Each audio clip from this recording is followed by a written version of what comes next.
Lideramos el camino de la opinión pública y buscamos que la cultura del debate alcance consensos y soluciones a los problemas de nuestro país.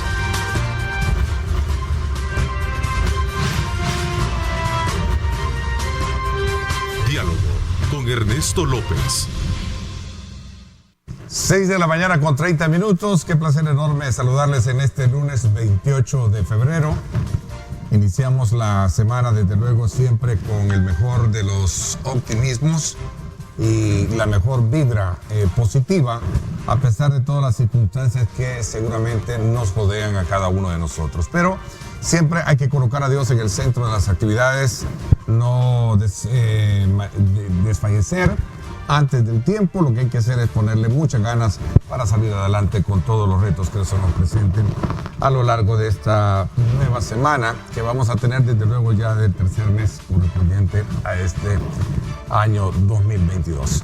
Bienvenidos, sin duda alguna. Le hemos estado dando seguimiento a la situación que está pasando precisamente en Rusia, particularmente con esta situación bélica que ha llevado a Ucrania a ser el centro de muchos ataques por parte de esta potencia armada y económica mundial, frente a la mirada, como lo hemos venido diciendo, de países que se han mostrado hasta cierto punto cautelosos, ¿verdad? Sin embargo, a lo largo de las últimas horas hemos conocido de ciertas medidas que se han tomado que podrían tener un efecto per se dentro de la estructura económica de Rusia.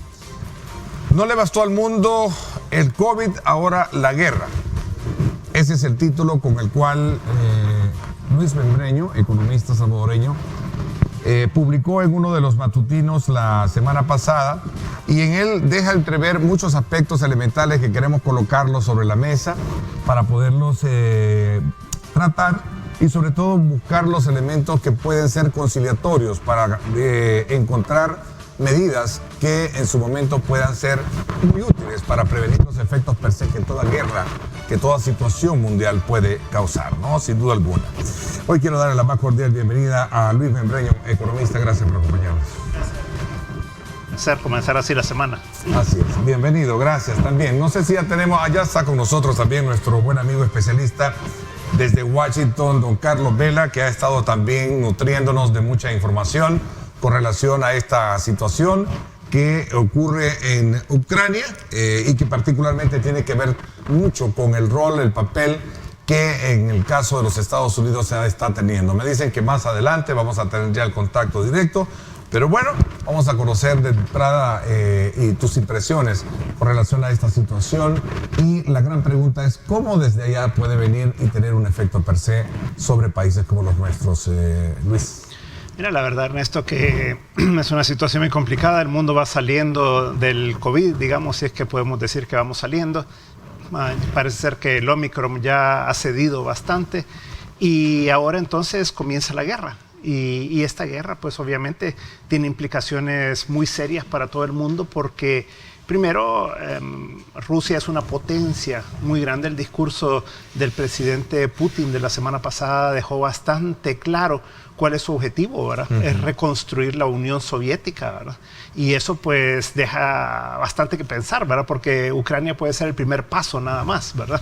Y tratar de luego seguir invadiendo los demás países que pertenecían a la cortina de hierro, ¿verdad? Entonces preocupa mucho obviamente la situación en Ucrania por todas las implicaciones que tiene, pero además cuáles son los siguientes pasos que quiera dar el presidente Putin, ¿verdad? Entonces Occidente lo que ha hecho es tratar de ponerle un detente, porque después de Ucrania viene toda una serie de países que pertenecen a la OTAN, que es la organización militar, digamos, del Atlántico Norte, que comprende a bastantes países de Europa y a Estados Unidos. Y algunos países que no pertenecen, como Finlandia y Suecia, por ejemplo, se han incorporado también por el temor, obviamente, de que siga hacia invadirlos. Entonces, ¿cuál es la implicación que tiene todo esto? El problema es que produce muchas cosas, Rusia y Ucrania, que va a tener un impacto en el mundo, entre ellos petróleo, gas y fertilizantes, por ejemplo. De la industria plástica, ¿verdad? Y toda la cantidad de minerales y metales que producen. Entonces, todo esto ha generado una disrupción, por ejemplo, en todos los precios de los commodities, de las materias primas. Si vamos a alimentos, que es algo que nos puede afectar a nosotros bastante, estamos hablando del trigo, por ejemplo, que es por lo que se produce el pan, el maíz, que producen más o menos el 15% de la producción mundial de maíz, y después el gas y el petróleo, que nos afecta directamente, ¿verdad? O sea, el precio del petróleo, por ejemplo, el Brent, que es el de Europa, está a $103. Y el petróleo que nos afecta a nosotros, que es el West Texas, a $96 el barril, ¿verdad? Entonces, todas esas implicaciones son grandes, pero además están moviendo los tipos de cambio en el mundo, ¿verdad? Entonces, el rublo, por ejemplo, ha tenido una depreciación de 20% en el día. Las tasas de interés se han disparado en Rusia. Hay una corrida bancaria, la gente tratando de retirar dinero. Están poniendo controles cambiarios. Le han cortado todo el acceso a reservas que tenía Rusia afuera también. Entonces, todo eso tiene una implicación en todo el mundo financiero. Ahora, en Europa, por ejemplo, ha comenzado con una caída de más o menos 3% hoy en la bolsa de valores. Y el dólar entonces está comenzando a recuperar, está comenzando a apreciarse. Nosotros vivimos en dólares, ¿verdad? Eso quiere decir que nos va a costar más competir con otros países que funcionan en otras monedas, ¿verdad? Entonces, todo esto, Ernesto, está generando una disrupción, digamos, en el mercado mundial que tiene implicaciones para El Salvador. Y a eso sumarle, sin duda alguna, mucha preocupación por todos los elementos que tú bien has descrito en esta primera etapa, que nos va a llevar a comprender realmente cómo países como el nuestro deben de prepararse para poder enfrentar una situación. Lo conversábamos el viernes pasado con los analistas del viernes y precisamente planteaban sobre la necesidad de crear un comité, ¿verdad?, preventivo de crisis, al igual que el COVID, a efecto de poder de alguna manera sopesar, paliar lo que puede venir por delante. Bueno, ya vamos a hablar de eso, ¿no? Y voy a trasladarme hoy sí hasta Washington. Allá está el ingeniero Carlos Vela con nosotros para poder conversar también y darnos su punto de vista con relación a este tema que tiene muy, pero muy entretenido a todos los, digamos, gobiernos y particularmente al mundo con relación a las implicaciones, los movimientos e implicaciones que esto pueda tener. Don Carlos, buenos días, bienvenido. Gracias por estar con nosotros desde Washington. Buenos días, ¿cómo está Ernesto? Buenos días, Luis, es un placer verte. Yo creo que Luis ha hecho una muy buena síntesis de lo que significa Ucrania para el resto del mundo en cuanto a su producción, ya sea industrial como agrícola, es considerado la canasta de Europa. Pero yo creo que la situación se le ha complicado a los rusos. Yo estaba escuchando las noticias de ayer y decían que habían 700 tanques y camiones rusos de guerra que habían sido destruidos, 700 camiones de guerra, 150 tanques, 50 aviones y más de 4,000 bajas. Y los soldados rusos en realidad no quieren pelear. Entrevistaron a unos muchachos y dijeron, si los miramos igual a nosotros, ¿por qué les vamos a disparar? Cuando miraban a los soldados ucranianos con no solo los soldados, sino que con jóvenes y con señores de mayor edad haciéndoles frente. Entonces yo creo que la situación es bastante complicada. Rusia tenía que ganar esta guerra, al no ganarla la está perdiendo. Los ucranianos lo único que tenían que hacer es no perderla para ganar y parece que van ganando. Entonces toda esta situación también impacta al mercado. Yo me acuerdo de que yo estuve viendo las estadísticas, la bolsa de valores decayó una gran cantidad desde que comenzó toda la situación de guerra. Se inició la guerra, se conocieron cuáles iban a ser las sanciones que les iban a poner a los rusos y se recuperó, por lo menos hasta el viernes se había recuperado casi 100%. Los rusos tienen la mayoría en sus reservas en dólares. Y haberles quitado el uso del SWIFT para ellos es verdaderamente fatal. O sea, ellos tienen una cantidad de reservas en oro, pero el oro no les alcanza. Entonces la situación en el mundo está complicada. Ahora yo sí creo de que que hay oportunidades, digamos, si nosotros hubiéramos tenido un gobierno adecuado que hubiera invertido en la producción de agrícola, por ejemplo, nosotros ahorita pudiéramos estar supliendo maíz, trigo o cualquier otra comodidad agrícola que se produce en Ucrania. Yo creo que la guerra sí va a traer un impacto en El Salvador, ¿verdad? Pero si se sabe manejar bien, como se hablaba de un equipo de ¿cómo se llama? De crítico, para analizar la crítica, y si se puede sacar incluso hasta ventaja. Lo que alguien decía allí en su programa, lo que me parecía a mí bastante no de acuerdo, es de que los rusos tenían derecho a defenderse porque la OTAN los estaba amenazando, rodeando. Sí, pero es que los países que eran antes de la esfera soviética, ellos quieren entrar a la OTAN. Y entonces la pregunta que debe ser, ¿por qué se quieren estos países pasar con la OTAN? ¿Verdad? No, esa es una buena pregunta que podríamos responderla con ustedes esta mañana, ¿no? Yo creo que sí. ¿Cuál es la razón? Bueno, la razón es... Porque ese es uno de los detonantes que hay, ¿verdad?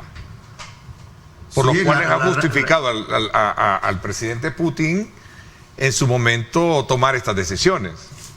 Esa decisión. Es obvio, la razón es obvia.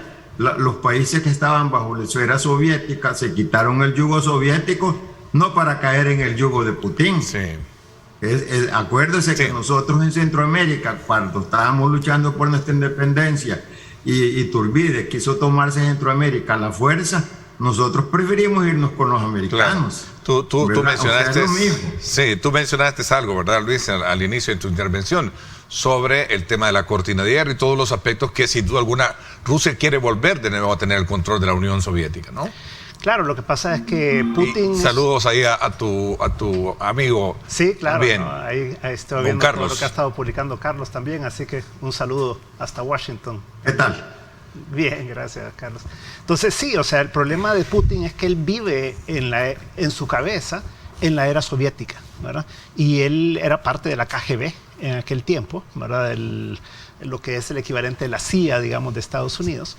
Y él es una persona que siempre ha vivido con la idea de que fue un error haber desintegrado la Unión Soviética, haberle dado independencia a todos estos países. La descripción que él hace de la creación de Ucrania, por ejemplo, dice fue un gran error y comienza desde Lenin, sigue con Stalin, con Khrushchev.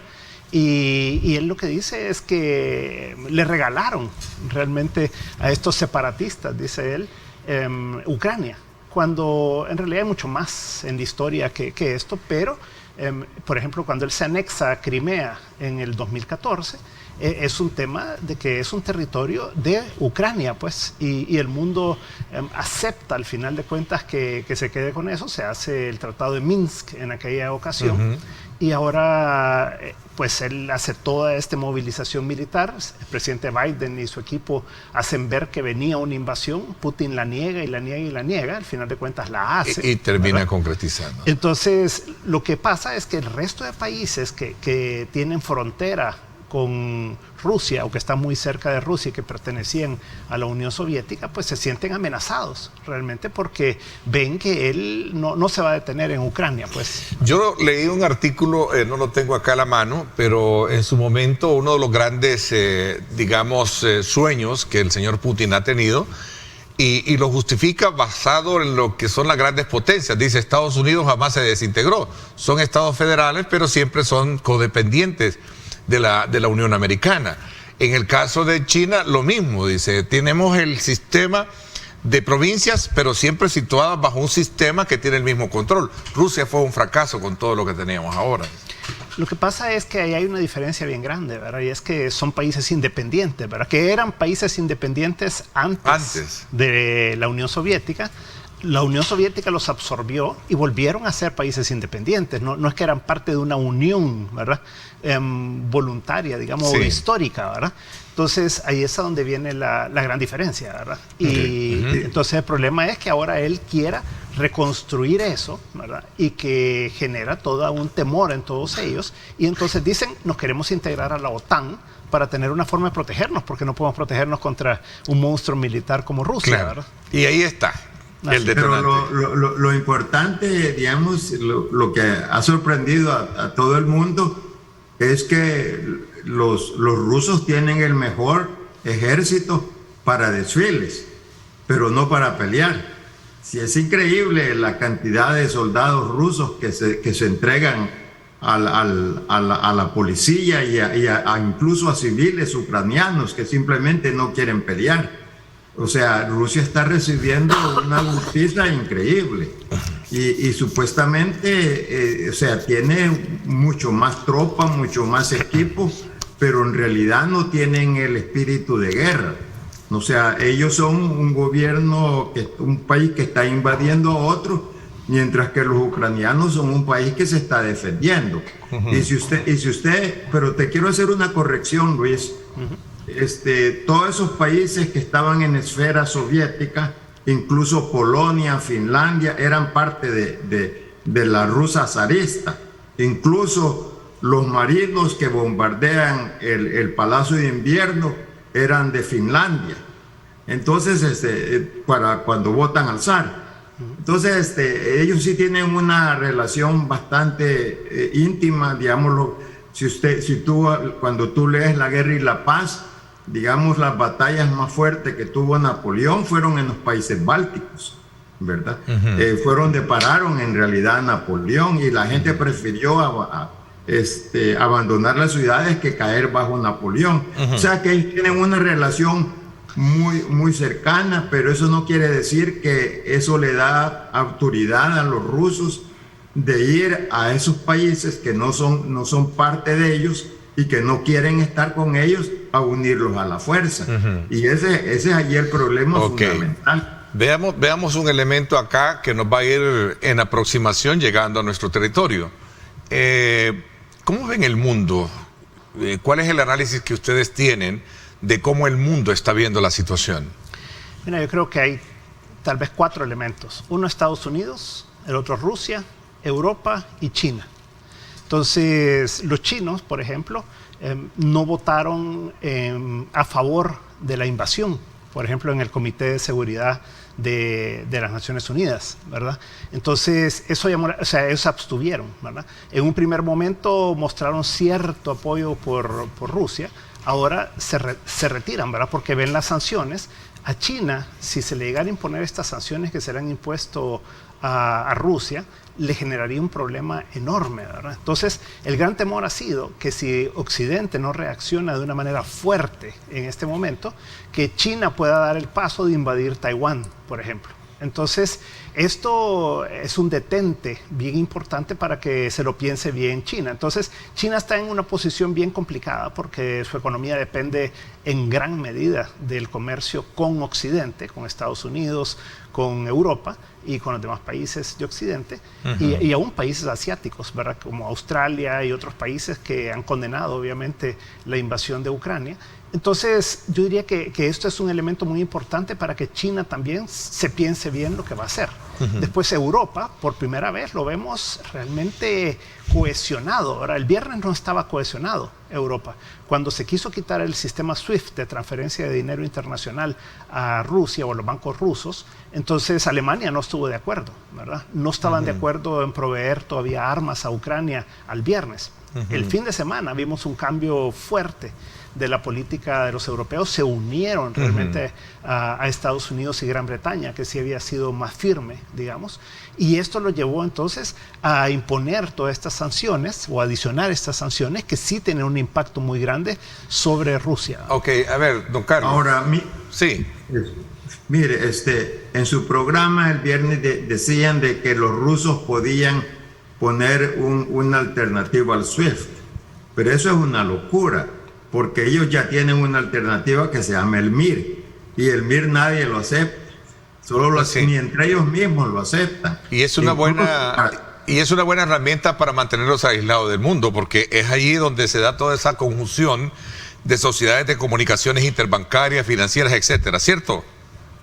Exactamente, o sea, mira, si usted quiere comprar acciones, si quiere comprar bonos, si quiere vender bonos, todito funciona con el SWIFT.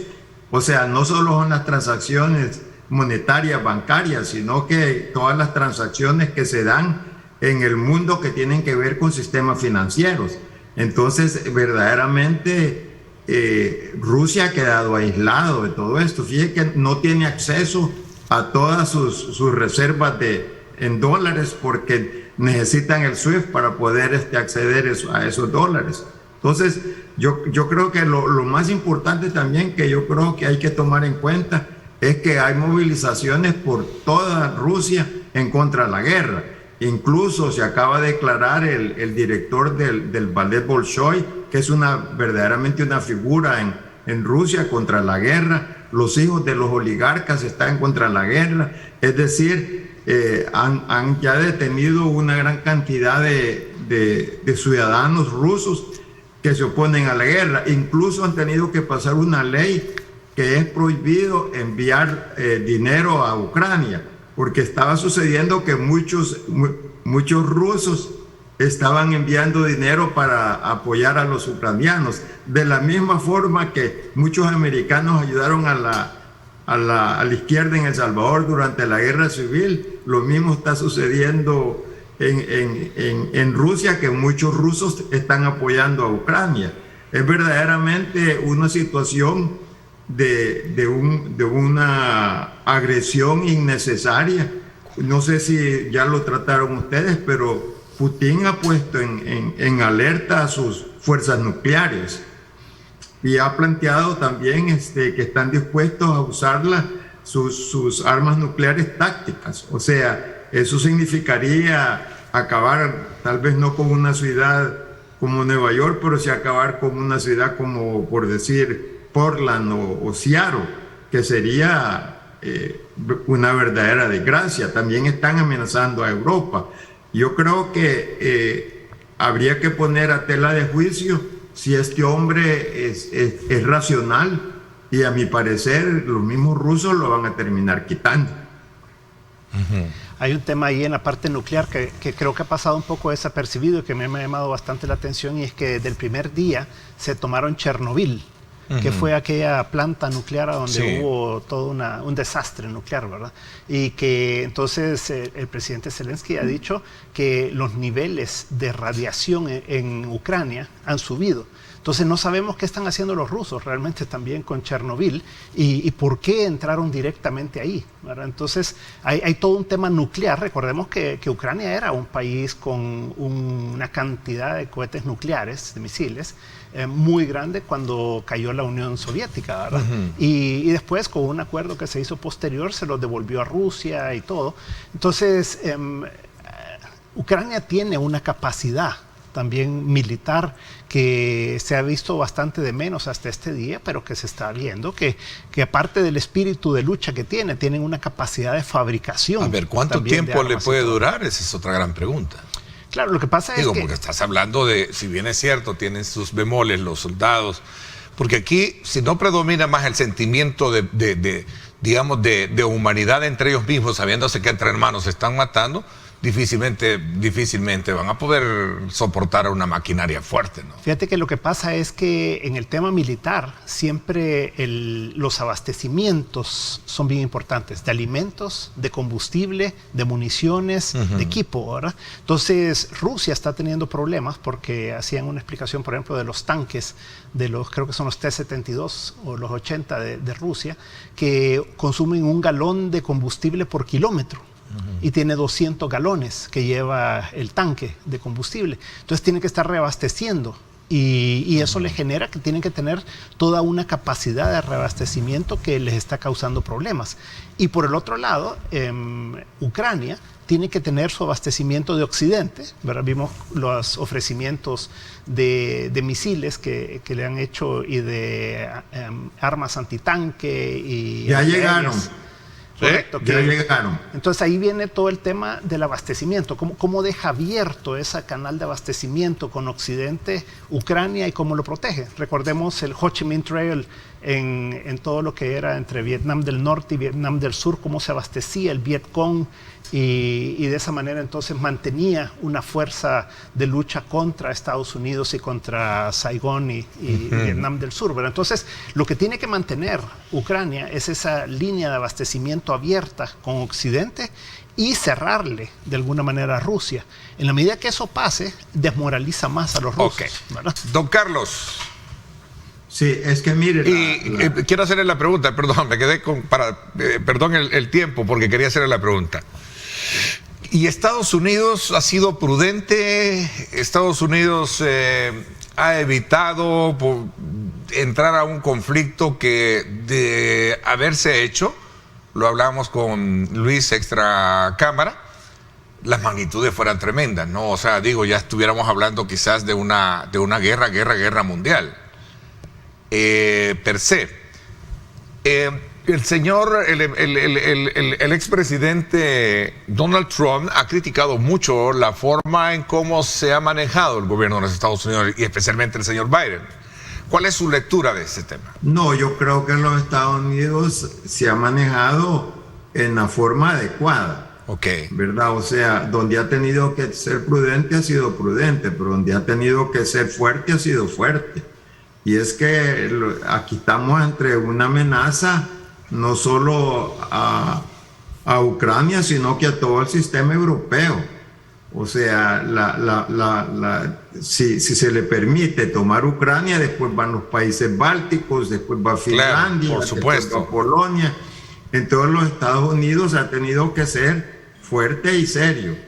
Y nosotros, yo le puedo garantizar que los Estados Unidos está preparado para cualquier contingencia.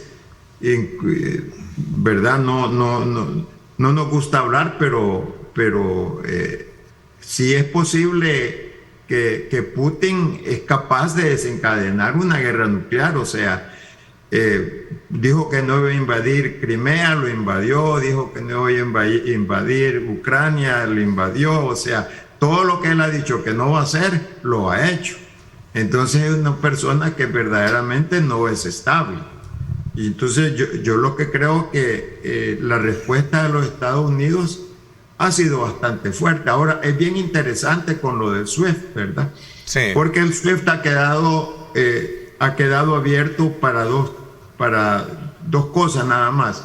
Para el pago del gas y el petróleo que compra Alemania y Italia.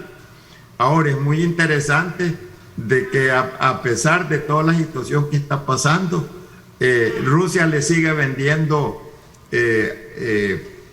petróleo y gas a Alemania y Italia. No, o sea, está en una situación bien complicada Rusia. Yo creo que lo mejor que puede hacer el ejército ruso es deponer a Putin. Verdaderamente. Ahora, yo lo que no entiendo, digamos, uno tiene que ir de acuerdo a los valores, a sus conveniencias, etcétera, ¿verdad?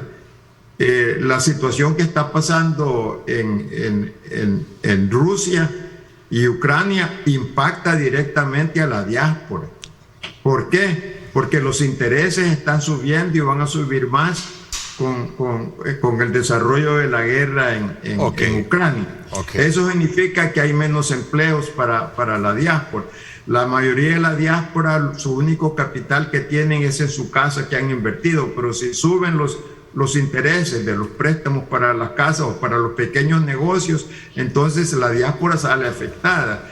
No ver eso y nosotros querer jugar un papel de no condenar la intervención rusa en Ucrania es verdaderamente no estar sopesando tus intereses. Ok, interesante porque ya nos vamos a ubicar en esta etapa que nos queda del programa para ver el rol, el papel que debemos de tener nosotros como país y especialmente cuando se trata de circunscribir muy bien la titularidad de este artículo que tú escribiste y que lo tomamos como punto de referencia, Luis, que no le bastó al mundo el COVID, ahora viene la guerra. O sea, ahora la guerra. Vamos a hablar de esto cuando regresemos, ¿les parece? Voy a la pausa. Gracias por estar con nosotros en esta mañana de día lunes, 6:59. Gracias por estar con nosotros.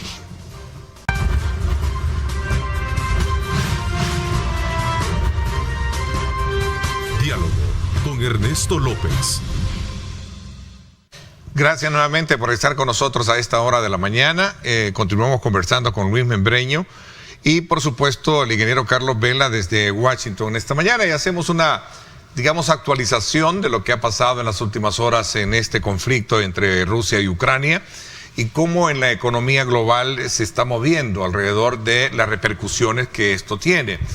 Claro, invadir Ucrania para Rusia ha traído consigo varios aspectos que, de acuerdo a algunos especialistas, tienen que ver con, primero, más allá de obtener la atención del mundo, lo que ha logrado es convertirse y sacar nuevos enemigos en el mundo, ¿verdad? Otro elemento importante es que buscaba disminuir la influencia de la OTAN, pero hasta ahora lo único que ha hecho es tal vez la ha vuelto más consistente para renovarse en varios aspectos. Ahí están algunos elementos que consideran algunas fuentes en el análisis internacional de lo que puede ser precisamente todas las consecuencias por esta invasión. El país, Luis, tú dices, en el caso de El Salvador hemos visto un inicio de un año lento y lo último que necesitamos es que la situación económica y política se complique más en el mundo. Lo resumo un poquito de tu artículo, que sin duda alguna, pues, quisiéramos conocer más detalle de eso. Mira, lo que hemos visto es que las remesas familiares han crecido solo 7.4% en el mes de enero. Y esto es muchísimo más bajo que lo que había venido creciendo el año pasado, ¿verdad? Que fue el motor realmente de la economía.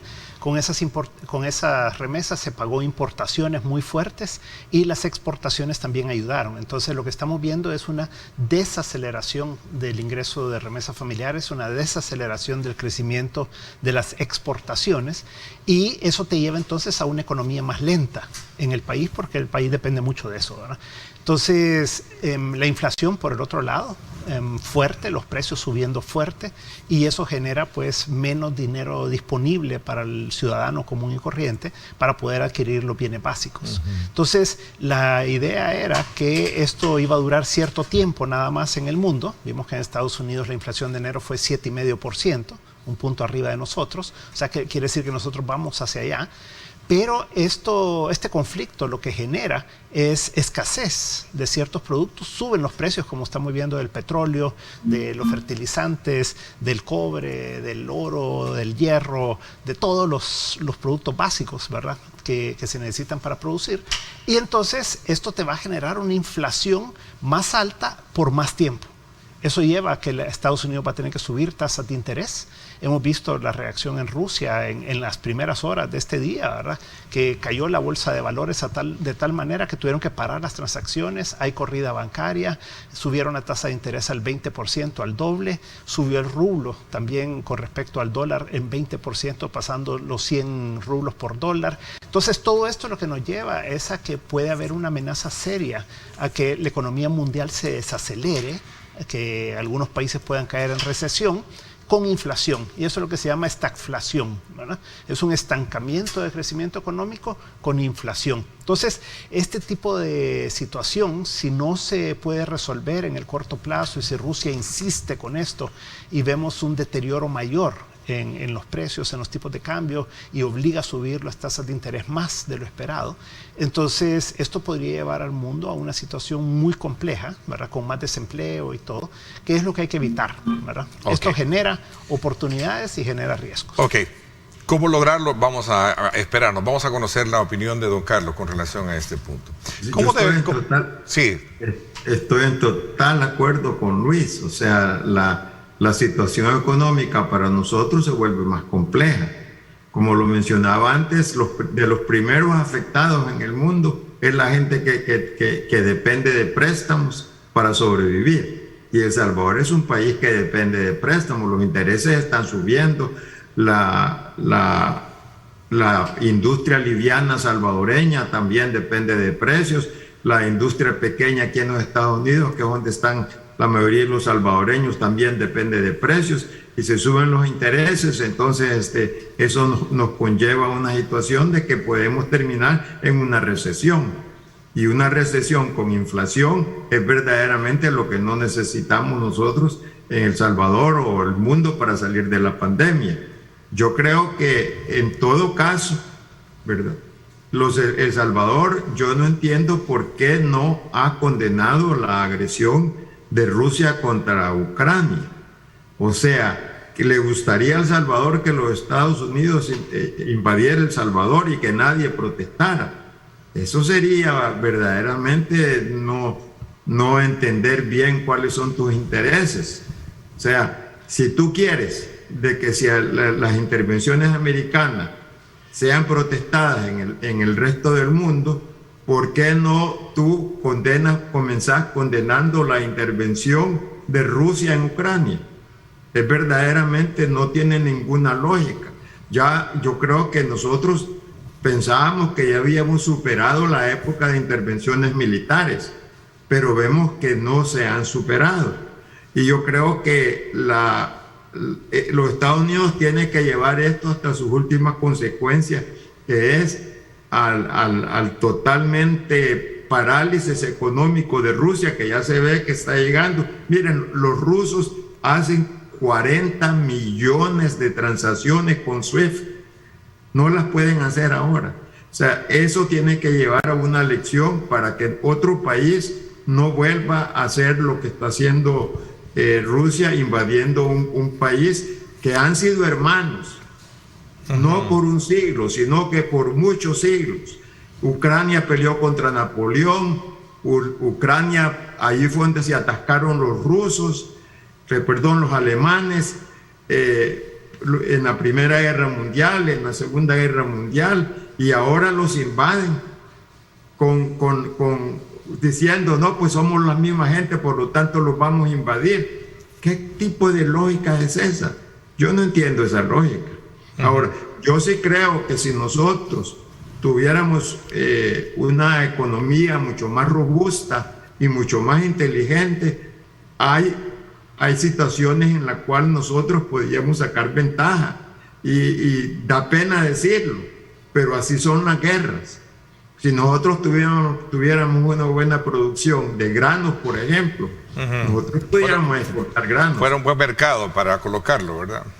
Ver un buen mercado. Sí, Luis. Tal vez, Ernesto, ahí lo importante es ver la situación fiscal también de El Salvador, ¿verdad? El gobierno necesita dinero, necesita poder financiarse.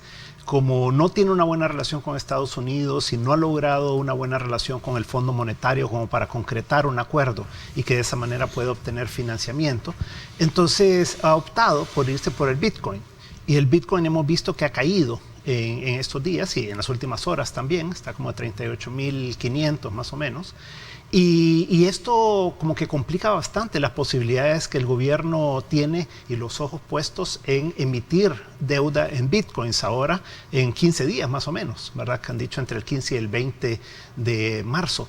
Si esta situación se sigue complicando, si sigue cayendo el bitcoin, entonces aquella promesa de que el bitcoin puede llegar a $1 millón en 5 años y que por eso vale la pena comprar los bonos que El Salvador estaría emitiendo en bitcoins, se complica. Y se vuelve más difícil que El Salvador pueda obtener recursos de esa manera. Entonces, si se te cierran las fuentes de financiamiento externas como están cerradas en este momento, si las otras fuentes de financiamiento externas alternativas con el Bitcoin no se te concreta, entonces vas a estar en un problema muy serio, ¿verdad? Entonces yo creo que ahí es a donde El Salvador y el gobierno debería de hacer este comité que se estaba hablando, ¿verdad?, de crisis, y ver los riesgos, pero ponerlo bien claramente, los riesgos que tiene El Salvador en su situación fiscal por un lado, en la inflación por el otro lado, en el crecimiento económico y en el empleo, y cómo toda esta situación puede generar una cantidad de problemas, digamos. Y por el otro lado tiene que ver las oportunidades. ¿Cómo puedo aprovechar esta situación para obtener algo positivo, ¿verdad? Entonces, creo que esa debería de ser tal vez el enfoque que debería de ser el gobierno en conjunto con el sector privado para buscar oportunidades, porque va a haber también una disrupción del comercio internacional. Eso quiere decir que nosotros, estando tan cerca de Estados Unidos, podemos producir una cantidad de cosas que va a costar que pasen de Asia para acá, incluyendo de China, ¿verdad? Por todo lo que estamos viendo. Entonces, creo que sería bien importante que viéramos esas oportunidades, cómo podemos aprovecharlas y minimizar los riesgos que se plantean ante una guerra de esta envergadura. Don Carlos, el elemento importante detrás de todo esto es ser, no sé si es la palabra correcta, precavido, es decir, prepararnos para lo que podría ser, porque hay una discusión si es una tercera guerra mundial o es el inicio de una tercera guerra mundial, aunque otros creen que la tercera guerra mundial, ya hablando de manera muy tácitamente, no va a ser una guerra de armas, va a ser una guerra económica. Sí, mire, es difícil pensar que haya otra guerra mundial, o sea, sería una guerra del mundo contra Rusia. Sí. Rusia no tiene la capacidad de enfrentarse al mundo, pero yo quiero regresar a un punto, al del Bitcoin, para que la gente entienda por qué está cayendo tanto el Bitcoin. Lo primero que hizo el mundo cuando comenzaron las hostilidades es deshacerse del ruble. Por eso es que tenemos la gran caída del ruble, ¿verdad? Y la segunda es deshacerse del Bitcoin, porque la gente se quiere ir hacia monedas que tienen verdadero valor, no valor especulativo. Entonces el Bitcoin va a seguir cayendo en la medida, más que los bancos rusos y los oligarcas rusos han tratado de utilizar el Bitcoin como forma de darle la vuelta al SWIFT. Entonces ya le van a comenzar a poner, creo yo, los Estados Unidos, mucho más restricciones al movimiento del Bitcoin. Verdaderamente como ya se ha dicho hasta lo último, el Bitcoin no es una salida monetaria para El Salvador, no conserva valor y mucho menos en una situación de crisis como en la actualidad. El Salvador lo que debería tener es verdaderamente un gobierno más sabio, que pueda no solo ser precavido, sino que ser agresivo ante las oportunidades. O sea, tú no puedes ser precavido cuando hay una situación tan compleja como la que hay ahorita. Tienes que ser agresivo para poder sacar ventaja. Sí, igual similar a lo que sucedió con el COVID, que lo han reconocido organismos internacionales, que nos preparamos bastante bien para poder soportar una pandemia como de esa naturaleza. Yo tengo una diferencia con ustedes, sí, con respecto a eso, sí, porque cómo es prepararse bien teniendo presa a la mayoría de la población. Bueno, tal vez conmigo no, con el Fondo Monetario, tal vez digo, porque ese es el punto de referencia que yo traigo, y le traigo otro, ¿verdad? Es que déjeme que le explique, sí, cómo son los gringos. Los gringos, antes de darte un porrazo, te dicen, te saludan. Entonces, los gringos lo saludan con eso, pero no dicen, hiciste esto bien, esto bien. Son los gringos, ¿verdad? No, el Fondo Monetario Internacional, así funcionan los gringos. Yeah. Siempre le dicen, mira qué bonito que eres, pero te voy a pegar un pecazo en la cabeza. Okay. O sea, pero decirte que se ha manejado bien o se manejó bien en los primeros momentos. Hubo gente de la diáspora que murió en El Salvador porque los metieron en unos casi campos de concentración. Fueron lugares que verdaderamente se convirtieron en lugares de contagio del COVID. Decir que eso es bueno, no. Ay, mire, yo tengo fotos y tengo videos de gente que sacaban ellos en la calle y la exhibían. Yo no vuelvo a salir a la calle, imagínense. Solo me recordaba la China de Mao Zedong en la época de la Revolución Cultural. Decir que tratar mal a la gente es manejar bien una pandemia, eso es confundir las manzanas con las peras. Entonces está equivocado el Fondo Monetario Internacional. No está equivocado, ellos simplemente le dieron un freebie, como dicen en inglés. Okay. Bueno, es una palmadita en la espalda a los salvadoreños.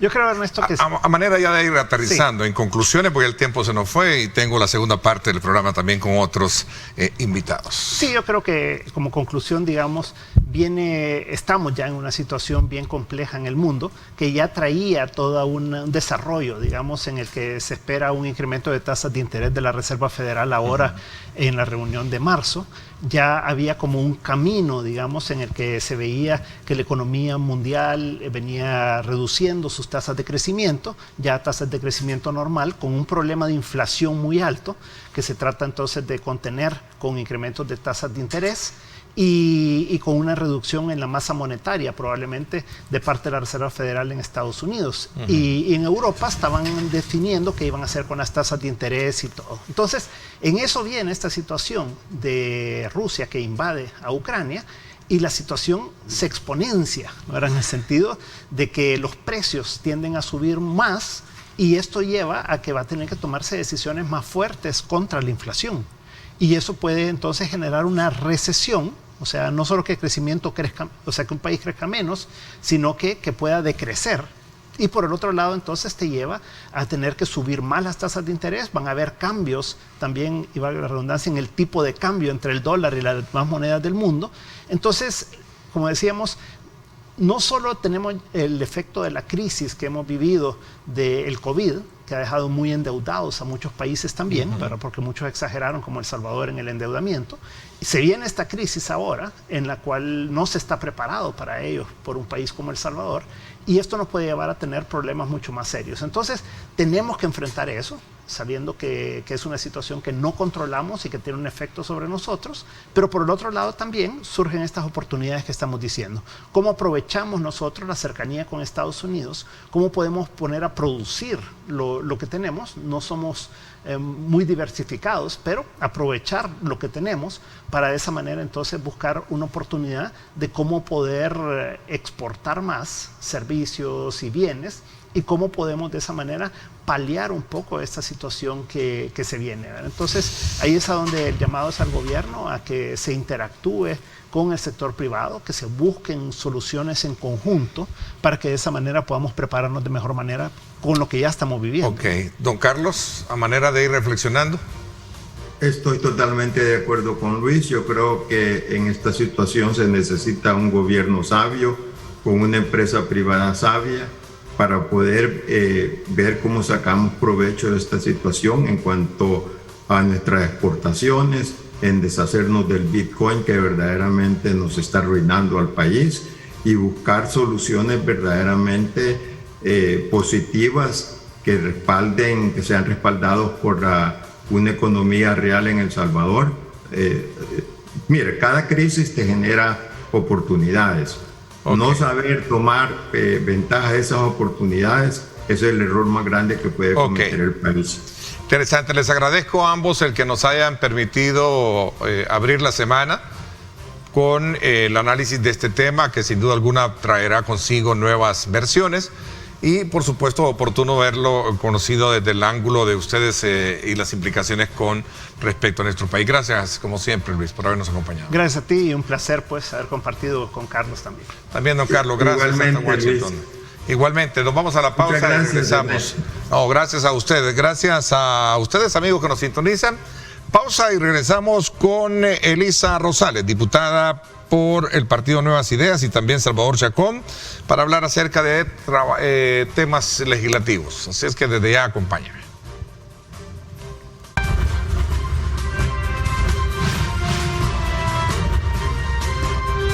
Diálogo con Ernesto López.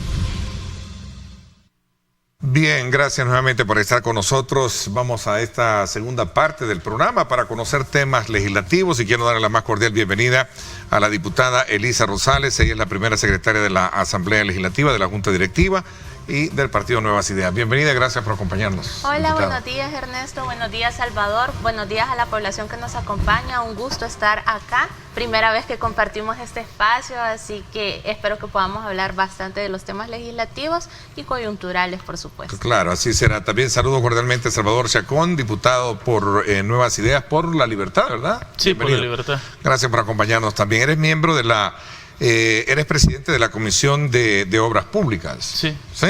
Trabajo y Previsión Social también. Soy presidente de la Comisión de Obra Pública, Transporte y Vivienda, y formo parte de la Comisión de Trabajo. Y bueno, tenemos temas de los cuales vamos a hablar. Quizás comenzamos un poquito conociendo este tema relacionado con lo que significa la nueva modalidad que tendrán las alcaldías para trabajar a través de la oficina o la dirección de obras municipales. Algunos expertos en el análisis sostienen de que, si bien es cierto, representa un gran reto, pero también un gran problema para las alcaldías que no cuentan con el recurso que antes tenían a la mano con la ley FODES, ¿cierto? ¿Cuál es el análisis que tienen ustedes? Por supuesto, bueno, la Dirección de Obras Municipales viene a darle un nuevo rostro al desarrollo local de nuestro país. Definitivamente, desde la Comisión de Asuntos Municipales, la cual presido, pudimos conocer esta iniciativa y también comentar que hay un marco normativo en torno a este tema. Lo que busca la Dirección de Obras Municipales es generar ese desarrollo y, por supuesto, evitar la corrupción, aprovechar los fondos para que lleguen de verdad a la población y que se traduzcan en obras de infraestructura y en obras sociales que puedan dar respuestas a las necesidades de los salvadoreños. Sabemos que muchas municipalidades no cuentan con ese brazo técnico que les pueda permitir generar obras que tengan factibilidad y sostenibilidad. Así que la DOM viene a colaborar en esa parte. Por supuesto que las municipalidades ahora se enfrentan a un sistema completamente diferente, pero no significa que sea un sistema que los está limitando, sino más bien yo creería que el sistema los está fortaleciendo su autonomía y por supuesto está colaborando para poder darle ese toque de calidad que las obras de infraestructura municipales merecen, ya que por años hemos visto obras municipales que no cuentan con la calidad que los salvadoreños merecen y por supuesto que ahora estamos construyendo un nuevo país y necesitamos obras de infraestructura que den respuesta primero a las necesidades de los salvadoreños y que también le den ese nuevo rostro a nuestro país. Muchas veces hemos contado con obras municipales que, por ejemplo, son hechas, por ejemplo, de madera, gradas que no han sido sostenibles, sobrevaluadas, diríamos, ¿no? Y montos muy elevados, Ernesto. Entonces, es todo eso lo que se quiere evitar. La Dirección de Obras Municipales también va a trabajar con una norma ISO que busca generar procesos transparentes y que es calificada a nivel internacional. Así que considero que la Dirección de Obras Municipales es un gran paso que estamos dando y que, por supuesto, va a fortalecer el desarrollo local de nuestro país. A ver, Salvador, ¿cuál es la opinión con relación? Porque hay un componente también que no puede invisibilizarse en este conversatorio que tenemos esta mañana y que tiene que ver precisamente con el uso transparente de los fondos, que en su momento fue una de las principales argumentaciones que se planteaban, por lo cuales el FODES a veces se mal utilizaba. Tal vez no quiero hablar de generalidades, pero sí de puntualidades, y ahí están casos de administraciones municipales que están siendo procesadas, investigadas por la Corte de Cuentas. Ese es un elemento importante que se dio, digamos, en el contexto de esta discusión previa a la aprobación y el ejercicio mismo de la operatividad de la DOM. Sabes, que lo menciones es muy importante porque la DOM prácticamente lo que hace es que marca un antes y un después. Anteriormente, cuando nosotros, por ejemplo, comenzaba lo del periodo electoral y nos acercábamos a las comunidades, siempre nos decían, no entendemos cómo es que la alcaldía no ha solventado nuestras necesidades. Por ejemplo, esta calle que tiene tantos años y no la han reparado, o no hacían obras que de verdad impactaran en la población, que de verdad subsanaran estas necesidades que tenían. Cuando tú hablas del tema de transparencia, la DOM viene a quebrar eso, porque la DOM lo que hace es tomar o hacer que todos los recursos que iban para esas alcaldías de verdad se vayan en obras de impacto. Cuando te digo obras de impacto son que de verdad ayudan a la población. Y también ganamos una cosa que es muy importante decir, y es que ganamos que el proceso sea de una manera más efectiva. Identificamos de primera mano, porque es la primera vez que un proyecto se enlaza en los tres órganos del Estado, tanto el Ejecutivo, el Legislativo y las alcaldías, si lo queremos ver como un órgano del Estado. ¿Por qué? Las alcaldías son la primera mano que tenemos nosotros con la población. Luego pasa el Ejecutivo, que forma parte ahora de la DOM, y nosotros también formamos parte de esa triangulación para llevar estas obras a la población. Ganamos transparencia porque lastimosamente, tú lo has dicho, y bueno, y la población en general lo sabe, teníamos alcaldes de 20, de 25 años dentro de las comunas y prácticamente no subsanaban lo que eran las necesidades de la población. Hacían a veces con presupuestos inflados, obras que cuando uno las iba a ver o se cercioraba físicamente de la obra y decía, ¿cómo es posible que hayan gastado tanto? Y cuando alguien llevaba, por ejemplo, a un experto en la materia, a un perito para que se hiciera, decía, esa obra no puede valer más de $10,000. Y cuando uno miraba y hasta ponían, eran descarados de poner los carteles, obra por $25,000. Se ha logrado clarificar y ser más efectivo quizás en el tema de la inversión, a tu juicio, ¿no? Sí. ¿Hay obras ya específicas que es de la DON que están de alguna manera siendo visibles? Sí, por supuesto. De hecho, la DON empezó a hacer un recorrido a nivel nacional y a tener reuniones con los 262 alcaldes sin ninguna distinción política, es importante decirlo. Los alcaldes presentaron y siguen presentando perfiles de proyectos que han priorizado de acuerdo a las necesidades de cada uno de sus municipios, y también se inició con este Plan Nacional de Bacheo que el presidente Nayib Bukele hizo el lanzamiento debido a que era una de las mayores quejas a nivel nacional, el abandono de la red vial, sobre todo aquel tema de esta es una vía municipal, esta es una vía MOP, esta es una vía fovial, y al final no se daban las respuestas que la población solicitaba. Así que el Plan Nacional de Bacheo lo que busca, en esta primera etapa se van a intervenir 22 municipios invirtiendo alrededor de 45 millones. Y se van, bueno, en las 4 etapas se van a abordar todos los municipios, y lo que busca es generar ese recarpeteo en la red vial sin distinción si es municipal, si es vía MOP, si es vía fovial. Lo que se busca es que la población tenga respuesta. De hecho, yo asistí al lanzamiento de este programa en el municipio de Yutuxtepeque, y por ejemplo, los vecinos de la comunidad nos decían que ellos tenían más de 45 años viviendo en esa comunidad y nunca había habido un plan de recarpeteo.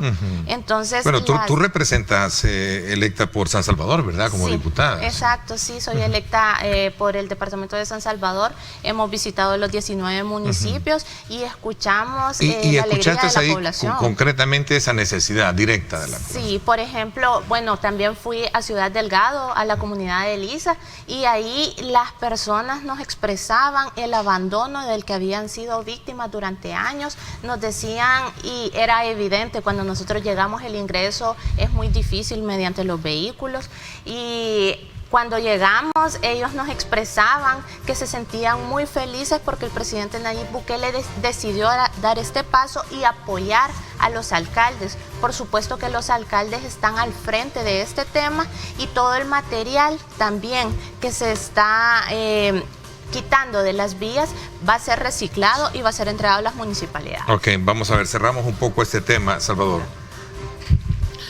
Bueno, Elisa ya lo comentó, y es que yo también tuve oportunidad de asistir a varios eventos de la DON cuando iniciaban este Plan Nacional de Bacheo. Es algo que se está haciendo a nivel nacional. ¿Y qué expresión viste tú que se reflejaba no solo de la población? Obviamente la población pide, ¿no? Pero también los alcaldes, que son los que tienen en su momento digamos, el problema de enfrente desde el punto de vista de la petición misma que se la... Por algo decía al principio, la nueva modalidad de trabajo cambia un esquema histórico de que por años se tenía, de cómo se trabajaban las alcaldías. En un primer momento, cuando nosotros nos acercamos a la población, sabes, a veces hasta sorprendidos, porque decían, ¿cómo es posible que durante tiempo... Te voy a poner un ejemplo concreto en Santa Tecla. Cuando nosotros acudimos a la inauguración del evento del bacheo, del plan para el municipio de Santa Tecla, en la parte donde se inició, la gente nos decía que me alegra ver que parte del gabinete del presidente, junto con los diputados y el alcalde, se estén acercando a conocer esta necesidad. Si bien es cierto que poco a poco la alcaldía, en un primer momento, antes querían solventar, y siempre nos decían, solo nos buscan para ciertos tiempos. Y nos vienen a hacer un arreglo y después ya estamos molestando otra vez y el alcalde se enoja con nosotros, el anterior alcalde. Ahora vienen ustedes y hasta nos hacen la presentación de cómo va a ser el plan. Así que nosotros nunca nos ha tomado en cuenta, nos decían. Interesante. Mira, y este tema, ya para finalizar, porque quiero irme a una pausa, este tema, ¿cómo lo ves tú? El tema de la centralización a lo que antes era la descentralización, ¿o solamente fue un discurso político el que podemos encontrar basado en esa figura donde lo que se buscó a partir de la ley FODES, que fue darle a los gobiernos municipales la independencia que la misma Constitución misma lo establece. ¿Cómo examinan ustedes esto? Quizás les dejo un poco para el análisis de cierre, porque si no me voy a atrasar en la pausa y regresamos hablando con ese punto. ¿Les parece? Voy a la pausa. Gracias, 7:34. Gracias a usted por estar con nosotros.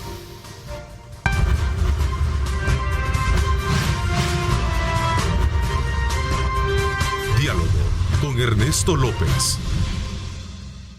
Gracias nuevamente por estar con nosotros esta mañana en la segunda parte del programa. Conversamos con Elisa Rosales, ella es diputada por el Partido Nuevas Ideas. Ella es primera secretaria de la Junta Directiva de la Asamblea Legislativa también y es graduada en Relaciones Internacionales. Actualmente también cursa otros estudios en políticas públicas. Salvador Chacón, él es abogado de la República. Salvador, y les dejaba este otro tema porque obviamente hemos logrado con la introducción de la figura de la Dirección de Obras Municipales romper un esquema que por años había estado dominando el ejercicio de la autonomía de los gobiernos municipales. Y hablamos precisamente de la efectividad, la transparencia, pero hay otros aspectos que tienen que ver precisamente con el hecho de darle la potestad a los gobiernos municipales, o es que verdaderamente debe de estar centralizado todos a tu criterio. Bueno, primeramente rompemos un esquema de corrupción, si lo queremos ver desde ese punto de vista, y ganamos una sola cosa que creo yo que el tiempo dará la razón, y es que tenemos que medir las obras por ejecución. Si nosotros tuviéramos el antiguo esquema que usted menciona, prácticamente yo creo que las alcaldías estuvieran, primeramente Elisa lo mencionó, algunos no cuentan con los técnicos para hacer las obras requeridas, algunos lastimosamente no podían dar esa base de ejecución. ¿Qué ganamos con la DOM? Primeramente la celeridad de los procesos, para que estos se puedan ejecutar y llegar a las obras con mayor eficiencia, pero sobre todo de impacto a la población en el menor tiempo posible. Claro, respetando todos los trámites de ley correspondientes, pero cuando hay un ente centralizado que cumple con todas las características, con todo el cumplimiento legal y sobre todo cumple normas como los ISO, y así poder llevar estas obras a las comunidades, estamos dando a la población lo que necesita. Y lo segundo que cabe mencionar, y esto es de lo más importante, es que la población nos debe de medir en cuanto a ejecución de obras. Te puedo apostar que si seguiríamos con la antigua modalidad, no estuviéramos ni con un plan nacional de bacheo, ni comenzando a hacer inspecciones para construcción de escuelas, construcción de canchas, construcción de unidades de salud, porque todo eso va a ir de primera mano a beneficio para la población, naciendo claramente con la DOM. Interesante. A ver, Elisa, en este tema también no puedo dejar de extraer del debate político algunas reacciones que esto ha traído consigo. Por ejemplo, dirigentes del Partido Arena sostienen que a raíz de la salida de muchos de sus alcaldes o concejales es precisamente porque se está generando un chantaje de carácter político frente al uso de esta herramienta para poder facilitarle las obras a sus alcaldes. ¿Qué piensas? Bueno, Ernesto, yo considero que este tema están tratando de desviar la atención. Realmente, bueno, ahora es 28 de febrero, se cumple un año de aquellas elecciones donde los salvadoreños dieron un golpe contundente a la oposición. Y bueno, lo que está pasando, la salida de estos alcaldes, concejales, incluso diputados del Partido Arena, se vuelve parte de ese proceso de resquebrajamiento que ha tenido el partido, la poca credibilidad que la población sigue teniendo en ellos. Y bueno, Nuevas Ideas ha representado, y el presidente Nayib Bukele ha representado el rompimiento del bipartidismo en nuestro país. Así que al hablar de la Dirección de Obras Municipales no podemos mezclar los temas. Yo considero que la Dirección de Obras Municipales no viene a quitar funciones a las municipalidades como la oposición había querido manejar. ¿No crees que hay chantaje en esto? ¿Desmientes que haya chantaje en esto? Ok, interesante. Vamos a ver. Hay un tema que también subyace la parte más sensible del salvadoreño promedio, que en su momento, a raíz de la tasa de intereses que se ofrecen en instituciones legalmente establecidas, recurren precisamente a préstamos personales. Y la semana pasada conocimos de ciertos cambios tras una reforma en la cual se llevó a cabo a la ley, a la creación o reformas a la ley contra la usura. Este es un tema muy importante también que no quiero pasar por alto desde el punto de vista de la evaluación que ustedes deben de tener con relación a este tema. Bueno. Sí, por supuesto. Bueno, lo aprobamos en la plenaria pasada. Quisiera iniciar felicitando a la Comisión Financiera, ya que han realizado un estudio bastante integral. Escucharon la opinión de ciudadanos, la opinión de instituciones, la opinión de universitarios. Entonces, todos estos elementos son los que han servido para construir esta reforma, que lo que busca también es homologar la ley con otros cuerpos normativos para poderle dar esos elementos que muchas veces le faltan a las leyes, los dientes, para que se pueda ser ejecutada. Por ejemplo, se está buscando homologar con el Código Civil y el Código de Comercio para que ningún usurero ni la banca puedan prestar a una tasa superior a lo que establece el BCR, que muchas veces estos abusos se dan y sabemos que a quienes más se afecta es al microempresario y al sector informal. Lo que se busca es generar esas respuestas que la gente tanto ha solicitado y por supuesto también quedan prohibidos los cobros de interés sobre interés, que eso muchas veces estaba ahogando a nuestros pequeños empresarios y a la población en general. Entonces lo que se está buscando, y como lo había denominado la comisión, es la justicia financiera. Se han estado desarrollando diferentes reformas que lo que buscan es favorecer a la población y por supuesto generar esa actividad económica, pero que también sea justa y que las leyes protejan a nuestra población, porque ese debe ser el objetivo de cada ley en nuestro país. Ok, a ver, Salvador, como abogado, ¿qué alcance va a tener esto en términos jurídicos y de sanciones? Porque quieras o no, existe una necesidad del que hace uso de esta figura, precisamente porque quizás es lo más inmediato, pero al final no sabe que lo que le espera, si hay incumplimiento, es una soga al cuello, como lo hemos conocido muchas veces. Bueno, primeramente, antes de abordar directamente la pregunta, también cabe mencionar que en la dinámica de la que la Comisión Financiera hizo esta serie de reformas, ya lo dijo Elisa, se hizo una justicia financiera. ¿Por qué tocar ese punto? Porque también nosotros como bancada CIAM y sobre todo como la nueva asamblea, para llegar a esta serie de reformas se hizo algo que antes no hacían las antiguas comisiones. Te voy a poner un ejemplo.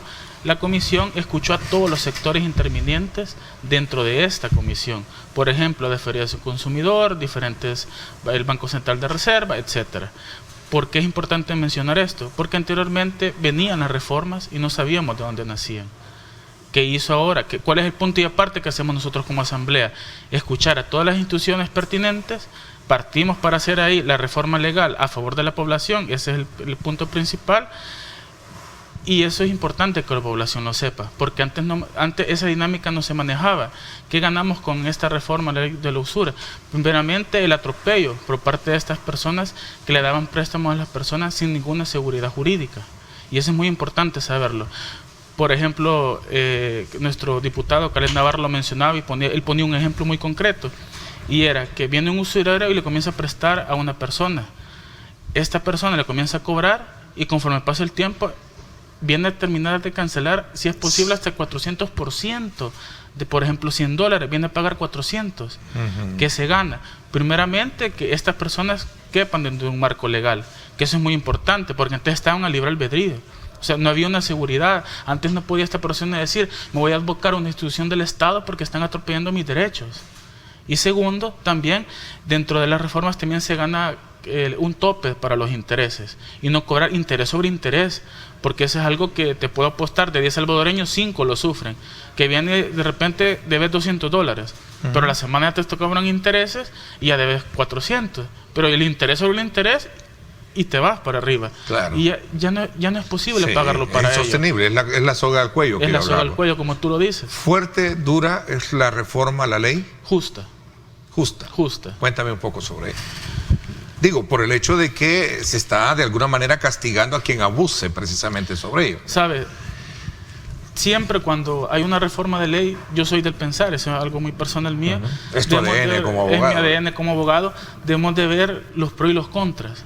pero más nosotros como legisladores tenemos que ver el beneficio para la población. Qué bueno. O sea, nosotros no vamos a hacer una ley pensando en que si la banca, que si aquí, obviamente tenemos que escuchar a los sectores involucrados como la banca porque forman parte de este mecanismo, que la población al final tiene un beneficio. Ese beneficio estaba, pero no estaba regulado. Había una serie de incongruencias, irregularidades y sobre todo abusos para las personas, y ahora todo ese marco normativo reformado le da ese beneficio a la población, y creo que ese es el deber ser de la Asamblea. Qué interesante, Elisa. Sí, bueno, estoy de acuerdo con el término que usa Salvador. Es justa esta reforma.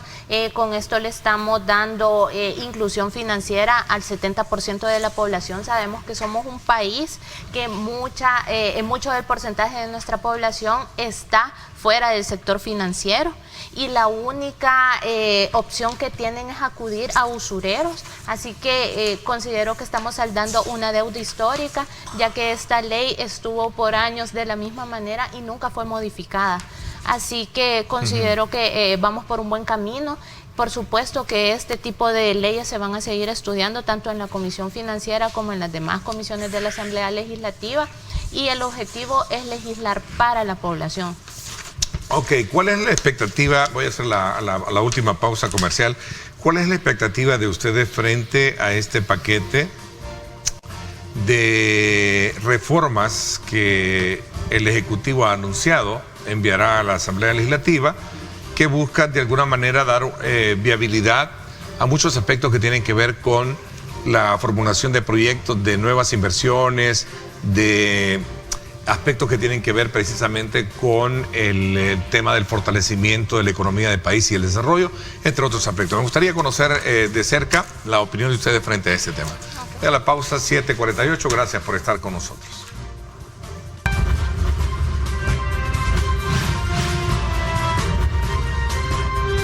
Diálogo con Ernesto López.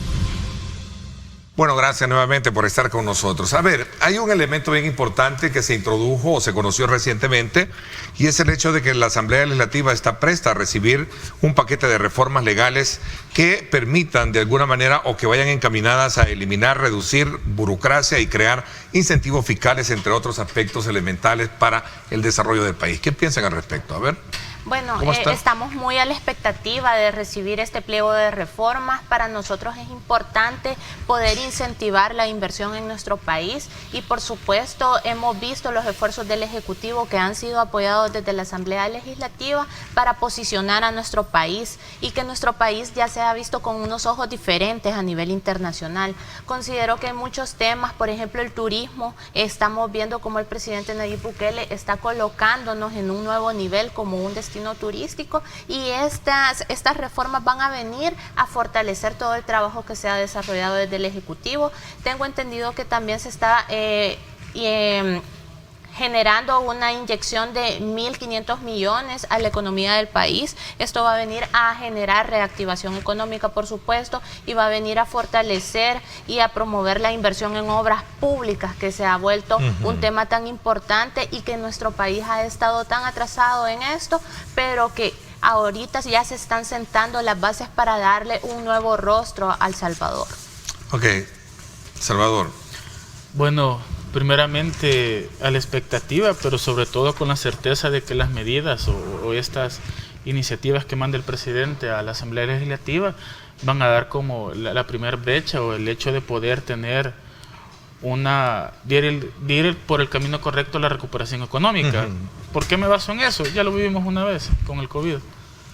Todos en un primer momento pensaban que las medidas del presidente, creo que hasta tus anteriores panelistas lo mencionaron y decían si era erróneo o no. Bueno, en este momento el FMI nos toma como referente, nos pone en una buena posición por el hecho de haber abordado de una manera oportuna. En un primer momento quizás todos pudieron decir un poco arriesgado, no, pero como te lo dije, basémonos en los resultados. Actualmente El Salvador tiene uno de los mejores manejos de la pandemia. Tenemos prácticamente bajos casos de COVID, indiscutiblemente, sea la cepa o cual sea que sea, y ahí vamos. Creo que poco a poco hemos salido adelante, y no dudo que las reformas que envíe el presidente o las iniciativas vayan dando gradualmente lo que el país necesita económicamente hablando. Y mira, concatenando un poco esta propuesta del Ejecutivo, también tú como miembro de la Comisión de Trabajo, entiendo que han planteado también una hoja de ruta para impulsar estrategias de formación profesional y generación de empleo, que es precisamente lo que se busca cuando generas inversión, ¿cierto? Sí, la semana pasada, para ponerte al día con eso, yo me integro a la Comisión de Trabajo hace un mes, por el mismo hecho de querer aportar al tema de la inclusión de las personas hacia ese tema, y sobre todo porque la dinámica que lleva el presidente de la Comisión, Eduardo Mulato, en lo personal me ha parecido muy buena. ¿Por qué te menciono esto? Porque él, como todas las comisiones, hemos hecho un trabajo que creo que la población debe entender y que es muy importante. Cuando nosotros nos abocamos a los ministerios, como por ejemplo él se ha abocado al Ministerio de Trabajo, es porque buscamos esa inclusión o abrir las puertas de la comisión, que al final es donde nosotros vamos a crear las leyes para que toda la población tenga ese beneficio. Ahí es donde él ha hecho un clic que es muy importante, porque al final el primer paso para poder hacer lo que tú dices de los beneficios para los trabajadores, el hecho de saber sobre qué brecha vamos a ir para la generación de empleo e inyectar todas estas posibilidades, es el ministerio. Él no puede o no podemos nosotros legislar desde la comisión sin saber cuál es la realidad, y el primer punto para conocer esa realidad hacia los trabajadores obviamente es el Ministerio de Trabajo. Por eso pienso que es muy importante mencionarlo. Elisa. Bueno, yo considero que estos temas definitivamente son un todo, no se puede abordar ningún tema de manera aislada. Es un ejemplo, pues, con lo de los impulsos económicos que estamos esperando en la Asamblea Legislativa y que, por supuesto, serán de beneficio para la población y vamos a apoyar. Igual con el tema laboral, considero que ahora se está abordando el país de manera integral. Entonces, todos los esfuerzos están encaminados con un mismo objetivo, que es generar desarrollo para la población y para nuestro país.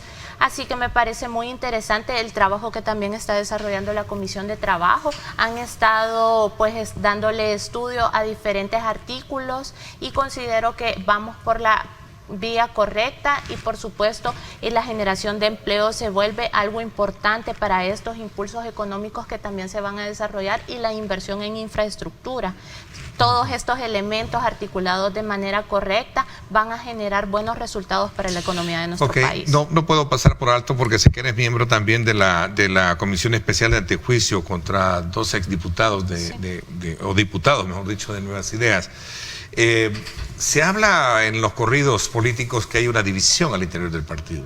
Bueno, desmentir todos esos rumores, definitivamente están buscando desinformar a la población. La bancada CIAN está más unida que nunca. Definitivamente ha sido una pena lo que pasó con estos diputados, ex compañeros, pues, pero considero que con la creación de esa comisión reafirmamos el compromiso con el pueblo salvadoreño y le estamos demostrando a los partidos tradicionales cómo se hacen las cosas, porque no vamos a soportar la corrupción, venga de donde venga, y estamos sentando una postura clara, que nuestra postura y nuestra posición siempre tiene que ser del lado del pueblo salvadoreño, quienes nos dieron una confianza y bueno, nos han dado una mayoría histórica en la Asamblea Legislativa hace un año, el 28 de febrero, así que también quisiera... Están cumpliendo año hoy, ¿verdad? Exacto. La nueva legislatura. Quisiera también no dejar de mencionar que el 28 de febrero para nosotros y para el pueblo salvadoreño es un día histórico, un día que nos está dejando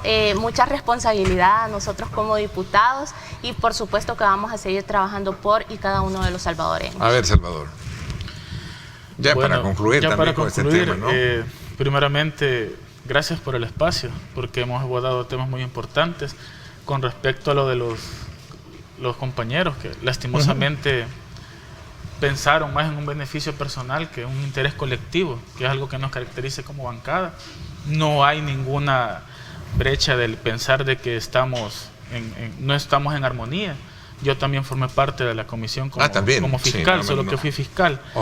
Entonces yo te puedo dar la certeza que estamos unidos tenemos un solo objetivo, que es beneficiar al pueblo salvadoreño. Y quiero aprovechar también la cámara para enviar un mensaje para todas esas personas que piensan que nos van a comprar, que piensan que van a quebrar la armonía o que van a comprar la gobernabilidad del país. Eso no está en juego, y que la población salvadoreña tenga la certeza de que estamos trabajando para llevar esa gobernabilidad que tanto deseaban y que estamos ahí por ustedes. Ok, interesante. Me ha sido muy grato conversar con ustedes. Es la primera vez que tengo la oportunidad de tenerlos acá.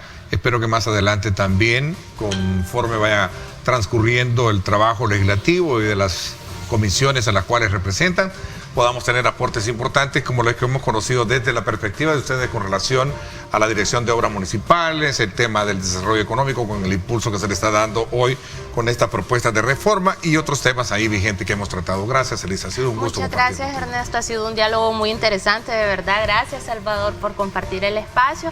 Y bueno, un saludo a la población, decirles que estamos trabajando por ustedes y nos pueden también contactar por nuestras redes sociales. Ahí estamos de cerca con la población y también haciendo siempre el trabajo territorial. Un saludo también para Nuevas Ideas, que este 28 de febrero es un día histórico. Ok, gracias, Ricardo, definitivamente. Gracias por habernos acompañado. Gracias. Por mi parte, esto es todo por hoy. Los invito a que nos acompañen 7 de la noche en directo con Ernesto López Radio. Y vamos a estar también a través de Radio Fuego llevándoles a ustedes temas importantes del país. Gracias, pásenla bien y como siempre recuerden lo más importante, amar a Dios sobre todas las cosas.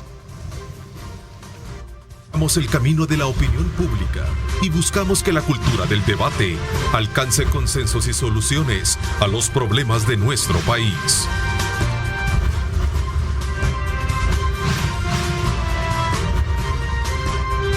Diálogo con Ernesto López.